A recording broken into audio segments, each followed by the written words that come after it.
5, vamos a terminar el capítulo 5. Gracias a Dios por mis hermanos que han podido venir a este lugar, a gozarnos todos en la presencia del Señor. Vamos a leer desde el verso 34, Hechos capítulo 5, verso 34. Como bien sabe, lo que motivó a estudiar el libro de los Hechos en un principio era hablar principalmente del Espíritu Santo, la llenura del Espíritu Santo, la importancia, pero como el Salmo 119, fuimos por una parte, extraímos todo, ¿no? Salmo 119. Si quieren, aquí sentaditos, hermanos, como vamos a leerlo expositivamente cada versículo. Amén. Bueno, estamos en el verso 34. Como bien saben, hermanos, esto ocurre cuando Pedro y los demás, Juan, estaban siendo perseguidos por causa del Evangelio. Habían estado hablando la palabra del Señor y resulta de que por causa del Evangelio los apresaron. Ellos anunciaban que Jesucristo era el Cordero de Dios, por medio de quien había perdón de pecados, y fueron llevados ante el concilio. Y vimos que aunque el concilio les había dicho, no prediquen más en ese nombre, no crean más en Jesús, o si lo creen, crean para ustedes solos, no hablen a nadie más. Que prácticamente hoy en día pasa lo mismo. Nos dicen, hace días estuvimos en el parque allí no sé cómo se llama, estuvimos predicando y una señora les dijo a mis hermanos que les estaba evangelizando, es que cada uno con su religión allá en su lugar, o sea, de que nos encerremos y que no la compartamos. Pero es que creo que el Señor a nosotros, la palabra de Dios nos dice de que nadie enciende una luz y la cubre con una caja, ¿no? La esconde bajo el almud. No, sino de que se coloca en el lugar más alto. Y eso es lo que hacían los discípulos. Ellos no se escondían, ellos predicaban de Cristo.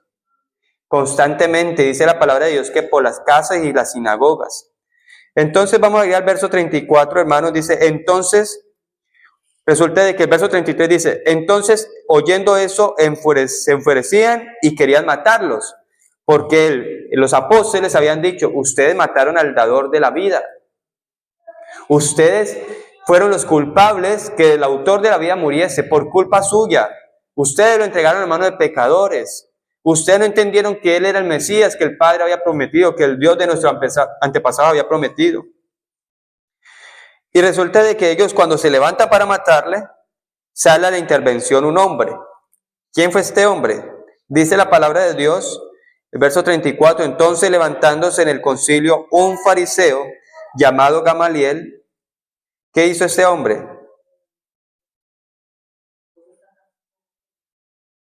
Exacto, este hombre dijo, yo necesito hablar con mis compañeros, necesitamos hacer algo que no nos va a generar problemas. Entonces hay quienes dicen de que fue un hombre sabio, Gamaliel en ese momento, lo consideran sabio. Hay otros que interpretan esto que él hizo como una persona que quería llevar la contraria a los saduceos. Porque vamos a ver una cosa, dice que cuando se levantó Gamaliel, le dijo a los israelitas, le dijo, varones israelitas, bueno, y recuerden, Gamaliel no era cualquiera, era un doctor de la ley, o sea, era un jacán, una persona que sabía demasiado, o sea, era una persona que era temida, y dice la misma palabra que era venerado, o sea, lo honraban, era de estima ante el pueblo. Exacto, él fue el que le enseñó a Pablo. Y resulta de que este hombre se pone de pie y cuando él se pone de pie los demás hacen silencio. Este hombre decía algo importante. Y el pueblo estaba a favor de Gamaliel. Y Gamaliel lo que hace es que les dice, varones israelitas, mirad por vosotros lo que vais a hacer. Es decir, pongan cuidado qué es lo que van a hacer con estos hombres. Piensen bien. Porque, ¿qué van a hacer al respecto de estos hombres? Porque antes de estos días se levantó Teudas diciendo que era alguien. Teudas fue un hombre que quiso realizar una revuelta en Israel en contra de todo lo que lo oprimían al pueblo. Y entonces, cuando él se levanta, junta a otros 400 revolucionarios, dice la palabra de Dios, ¿no? Dice que era alguien se unió un número, a ese se unió un número como de 400 hombres. pero él fue muerto y todos los que lo obedecían fueron dispersados y reducidos a nada. Por lo regular, hace mucho tiempo, cuando se realizaban esas guerras de espada y de todo eso, que era como más cuerpo a cuerpo, cuando el rey caía, ese reinado, esas personas se rendían la mayoría. Decían, ya rendimos, ya perdimos, ya no hay nada que hacer. Por eso, cuando Israel peleaba contra otros, iban siempre por el rey. Porque si mataron una cantidad de soldados que fueran, pero el rey seguía vivo, ese se iba a levantar otra vez, ¿ya? Entonces, cuando muere este hombre Teudas, los que lo seguían también se desaparecieron. Dijeron, no vamos a correr la misma suerte de mi jefe. Yo tengo que cuidar lo mío. Y volvieron atrás. Que aquí, cuando usted le pone atención a esto, es que le da más fuerza al cristianismo. Porque dígame, ¿quién va a ser capaz de morir por una mentira? Nadie muere por una mentira. Y ahí lo vamos a ir viendo más adelante. Después de este se levantó Judas el Galileo en los días del censo y llevó en pos de sí a mucho pueblo. Pereció también él y todos los que lo obedecían fueron dispersados. Otro que no triunfó. Y ahora es donde viene el consejo sabio. Dice, ahora os digo, apartaos de estos hombres y dejadlos, porque si este consejo o esta obra es de los hombres, se desvanecerá. Ahora, hasta este momento, ¿será de que no habían pruebas suficientes de que la obra era de Dios? Habían bastantes pruebas. Eran multitudes que iban sanando. El principal protagonista, aquel hombre que estaba cojo en el templo de la Hermosa, es el principal, que por él se escribieron 2 capítulos de Hechos, porque están exponiendo la necesidad de qué fue lo que pasó con este hombre. Y se dieron cuenta de que fueron los apóstoles que le habían sanado por el poder en el nombre de Jesucristo. Entonces, cuando Gamaliel dice esto, aunque parezca sabio, realmente está haciendo es como hipócrita, podría decirse, porque él ya sabía que se habían hecho cosas suficientes, pero él amaba más su poder, su lugar, su posición, que el agradar a Dios. Porque habían pruebas inequívocas de que estos hombres predicaban la verdad de Jesucristo, de que por el poder en el nombre de Jesucristo se había levantado un paralítico, de que muchos enfermos eran sanados, muchos endemoniados eran libertados. Y él, en vez de aceptar esta verdad y dejar su tradición, él lo que hizo fue como camuflarse ahí entre 2 bandos. Es que yo no puedo dejar mi posición, pero tampoco quiero matar a estos porque es que esto es como que sí. Entonces por eso él los deja como que ellos decidan. Pero él ya sabía que ellos no estaban haciendo nada mal. Entonces por eso es que esta versión de que él era una persona muy sabia no es tan cierta, sino de que era más bien que aparte de que tenía miedo de perder su posición, estaba llevándole la contraria a los saduceos, que prácticamente fueron los que encabezaron la revuelta contra ellos, contra los apóstoles. Entonces, como los fariseos y los saduceos, aunque eran muy estrictos en la ley, amaban a Dios en su manera, en su religión, ellos tenían una rivalidad. Porque mientras que los fariseos creen en la resurrección, creen en la levantación de los muertos del polvo, los saduceos no creían eso. Entonces, al ser Gamaliel un fariseo, muy probablemente lo que estaba haciendo era llevarle la contraria a los saduceos. Entonces ahí están estas 2 versiones. El hecho es que él dice esto, hermanos.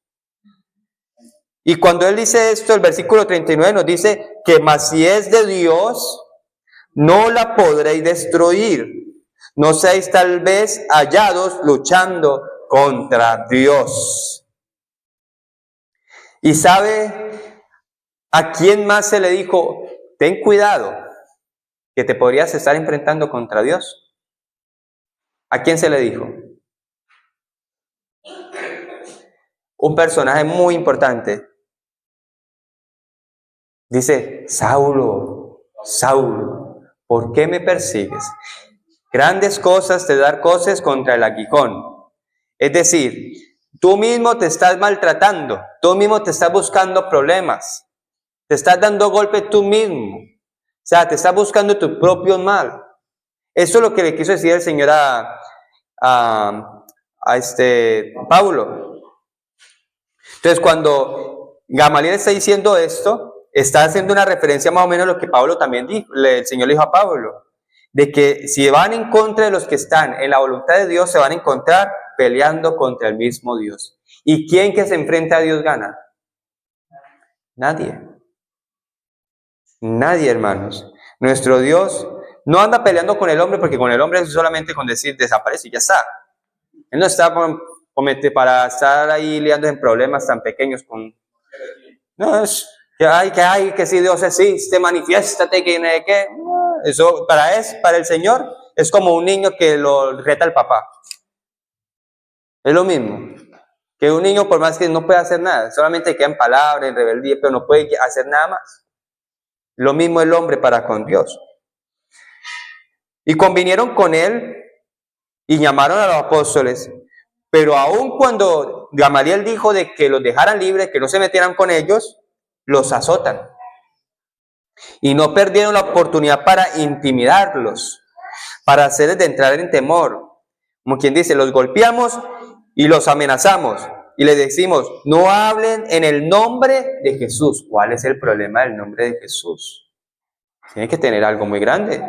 Si genera problema, por algo. Si es que la misma palabra de Dios dice de que los demonios tiemblan al invocar el nombre del Señor.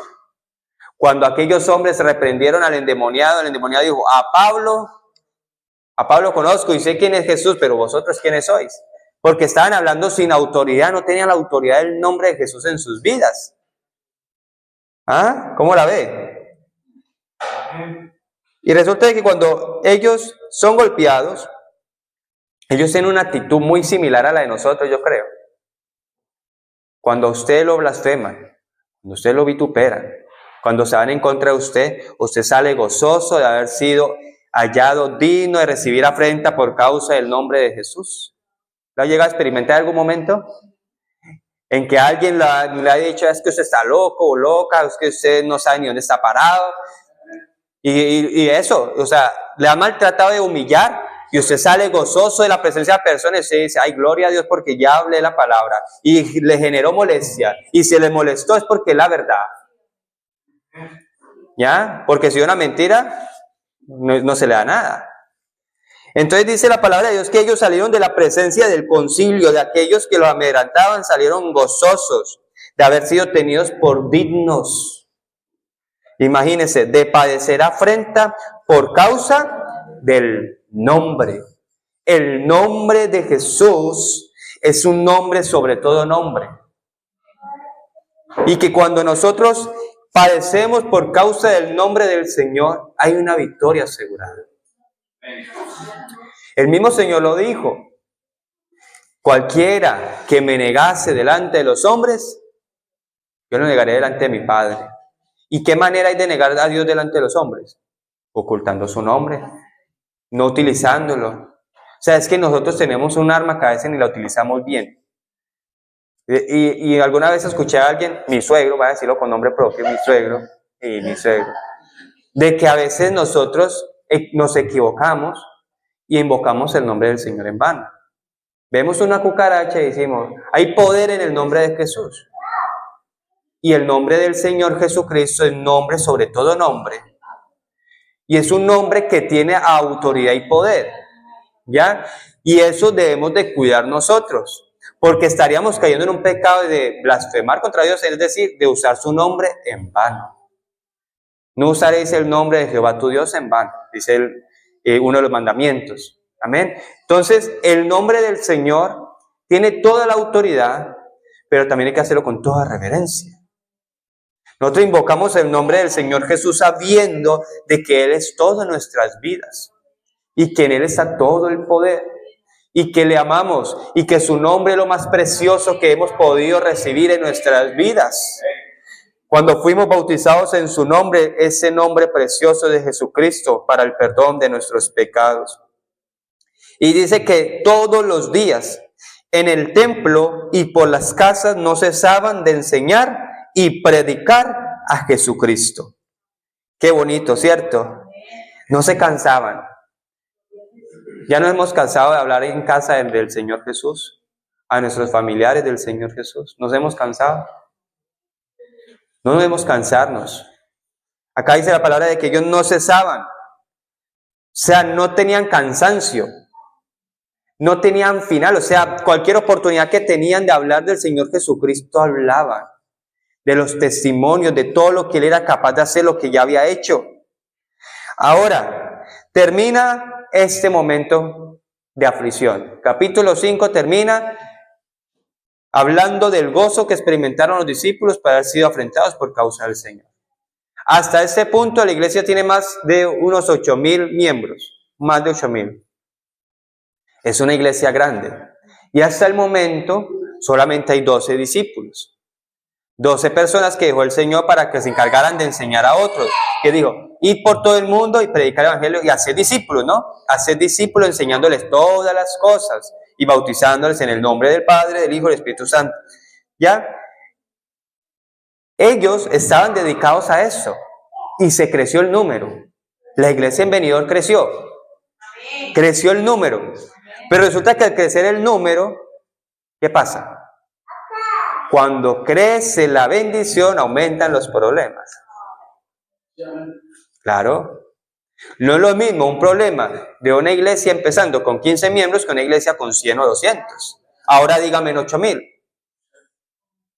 Entonces el capítulo 6 nos narra la primera vez que se menciona una elección de diáconos. El versículo 1 dice, en aquellos días, como creciera el número de los discípulos, hubo murmuración de los griegos contra los hebreos, de que las viudas de aquellos eran desatendidas en la distribución diaria. ¿Quiénes eran los griegos y quiénes eran los hebreos? Eran judíos, pero los que dice que son griegos fueron los que se nacieron o se levantaron en una cultura griega, pero que son de raíces judías, ¿ya? Se dejaron tal vez influenciar por la idolatría, por los dioses de Grecia, ¿ya? De ese imperio. Y los hebreos son los que eran judíos de pura cepa, se podría decir. A los griegos también se les llamaba los helenistas, también se les conocía. Entonces, ¿qué pasaba? Comenzaban a murmurar. Dijeron, no, es que los hebreos están dando preferencia solamente a los que son de allá. Y a mi mamá le están dejando dar el arrocito con huevo. Mi mamá está pasando necesidad y no me la están ayudando, mi abuelita o la hermanita de allí, la tienen abandonada. Entonces, claro, eso comenzó a generar problemas. Al ver que había esto, y no dejan de ser hermanos. Es que el hecho de que seamos hermanos bautizados en el nombre de Jesucristo no quiere decir de que no va a haber problemas, no van a haber irritaciones, ¿ya? Diferencia de pensamiento, porque cada uno tiene un temperamento diferente, ¿ya? Pero el hecho de que esto ocurra no quiere decir de que nos vamos a dividir y de que vamos a dejar de ser una comunidad. Porque la palabra iglesia quiere decir eclesia, es salir de. O sea, hemos salido del mundo y nos formamos en iglesia, un núcleo, una familia.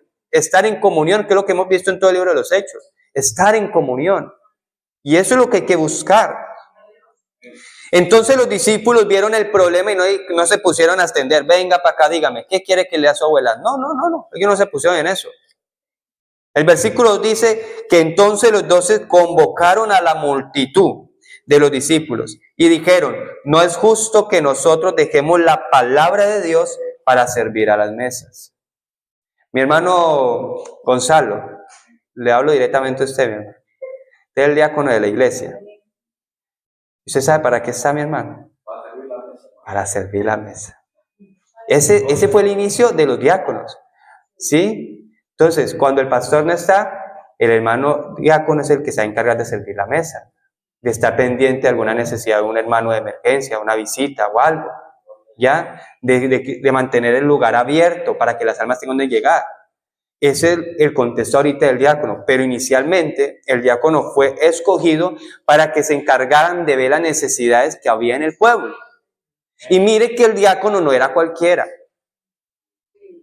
Mire, para servir la mesa, hermano, para ir a entregar un mercado lo que necesitaban. Mira aquí, dice, no es justo que nosotros dejemos la palabra de Dios para servir a la mesa. Buscad pues, hermanos, de entre vosotros a 7 varones, ¿de qué? De buen testimonio. ¿Qué quiere decir eso? Que nadie tiene por qué decir nada del diácono. sea, si a mí viene y me dice, es que el hermano diácono lo vi mal parqueado por allá, lo siento, pero no puede estar. O sea, la diaconisa, lo que sea, me refiero en términos generales, no es que ya visto al hermano Gonzalo mal parqueado, no. Pero ese es el hecho, o sea, debe tener un testimonio intachable. No sin errores, ¿ya? Porque se podrá equivocar como hombre, pero me refiero en cuanto a pecado, ¿ya? A cosas que son delicadas, que afrentan, que dañen el testimonio de lo que es ser un buen servidor del Señor. Exacto, dice tener un buen testimonio. Esa palabra quiere decir legal, que no hay nada de que acusarle. Ahora, tiene que estar lleno del Espíritu Santo. O sea, tiene que tener el poder de Dios, la unción de Dios. Porque imagínense a alguien sin la llenura del Espíritu Santo lidiando con una persona carnal. Se unen dos carnales, se forma el problema más grande. ¿Ya? Entonces se va para allá el diácono que no estaba lleno del Espíritu Santo, que no tenía buen testimonio, que no tenía sabiduría, que es otro requisito, se va a atender la necesidad que había y lo que hace es que forma un problema más grande. Y dice, uy, si tiene razón, a usted deberían de haberle dado más. ¿Ya? Entonces por eso es que decía sabiduría, de saber tomar decisiones. ¿Ya? Eso era una característica también importante. Y a esas personas que le vamos a encargar, que se encarguen de este trabajo de atender las necesidades del pueblo. Y es interesante de que estos 7 diáconos, hubieron 2 solamente que resaltaron. 2 que marcaron diferencia. Los otros 5 se quedaron, porque es que Dios siempre llama y siempre necesita a todos en un lugar. Siempre. De los 7 diáconos que se habían escogido, 5 no se vuelven a mencionar sus nombres para nada. Solamente Felipe y Esteban vuelven a aparecer en la historia en otro ámbito, en otras labores que no tenían nada que ver con servir las mesas. Pero ¿cómo empezaron? Sirviendo a la mesa. Si queremos, yo les digo, nosotros pasamos mucho tiempo, que es malo uno ponerse a título personal, pero antes de llegar a ser pastor tuve que ser un siervo, servir a otros, ni siquiera como líder de jóvenes, sino solamente ayudando tal vez en Videoví, en una pantalla, así empezamos. ¿Ya? Y todos esos son servicios a la iglesia, a la comunidad, a los demás. Y así empezó Esteban y Felipe, pero el Señor tenía algo grande para ellos. Los otros 5 siguieron sirviendo, gloria a Dios, sirviendo a las necesidades del pueblo, pero 2 fueron misioneros de la palabra del Señor, incluso uno de ellos mártires. Ahora el versículo 5 dice, agradó la propuesta a toda la multitud y eligieron, ¿a quién? A Esteban, varón lleno de fe y del Espíritu Santo, a Felipe, a Prócoro, a Nicanor, a Timón, a Parmenas y a Nicolás, prosélito de Antioquía, es decir, que era un hombre que era de Antioquía y se había convertido al judaísmo, a los cuales presentaron ante los apóstoles, quienes orando les impusieron las manos. Y mire qué pasa, en el momento que se establece esta junta local, ¿qué pasa, hermano? Díganme ustedes que están leyendo ahí. La palabra del Señor crecía. ¿Por qué? Porque estaban más concentrados los discípulos en seguir predicando. Imagínense ir a Pedro, Juan, van a ir a evangelizar, van a ir a predicar en X o Y lugar y van a ir al alcance. Hermanos, que le toca devolverse porque hay una pelea allí entre los hermanos de griegos y los hebreos que están peleando por un bocado de comida. Y tener que volverse los discípulos, eso es perder tiempo. Pero mire que en el momento que se dejó establecido este orden, la iglesia creció. Fue beneficioso para la iglesia. Los discípulos en ningún momento se ven de que hubiesen maldecido la situación o que estuviesen enojados, sino de que vieron la necesidad. Porque aunque eran llenos del Espíritu Santo, eran los apóstoles que el Señor había escogido, aún no tenían, pues, apenas estaba creciendo la iglesia, imagínense. Los principios de la iglesia. ¿Cuántos problemas no habían? Si hay ahorita con tantas enseñanzas que nos dan y con tantas directrices que nos dan, imagine en ese momento que estaban era apenas empezando. ¿Ya? Y entonces los apóstoles tomaron con sabiduría esta situación y le dieron la solución. Y dice que la palabra del Señor crecía y el número de discípulos se multiplicaba grandemente en Jerusalén. Y también muchos de los sacerdotes obedecían a la fe. Mire todo lo que pasa cuando hay orden en la iglesia. La iglesia va a crecer cuando hay orden en la iglesia. cuando no hay problemas, cuando sabemos llevarnos, porque es que somos miembros los unos de los otros, dice la palabra de Dios. Todos nos necesitamos. Todos. Aquí nadie es indispensable más que el otro. Todos necesitamos de todo. Porque es que así es que este cuerpo va a crecer. Aquí empieza un capítulo, una porción de la palabra muy interesante, que lo vamos a dejar para otra próxima oportunidad. Por hoy vamos a dejarlo allí y vamos a orar dando gracias al Señor. Y vamos a decirle al Señor que nos ayude, que la iglesia siga creciendo. Necesitamos que crezca en número, ¿cierto?